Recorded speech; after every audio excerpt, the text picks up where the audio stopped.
So I'm replacing the bobbin on this head, and originally I broke the thread to demonstrate a thread break, and then I realized the bobbin was actually empty, so it was perfect timing. But now I got to go back a couple stitches to get this to tie back in.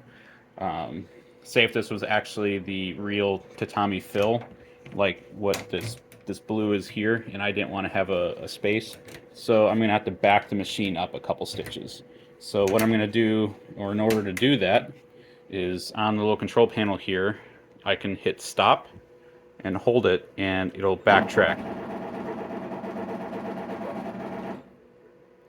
So one thing to note, if you hold it, or if I just push it once, it's going to go back one stitch.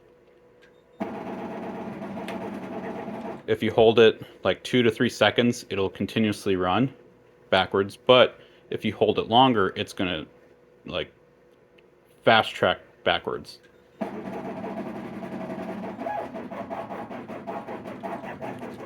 Just like that. So you just press stop again and it'll stop it. It's kind of like a VCR player when you do the fast rewinding. Now if you want to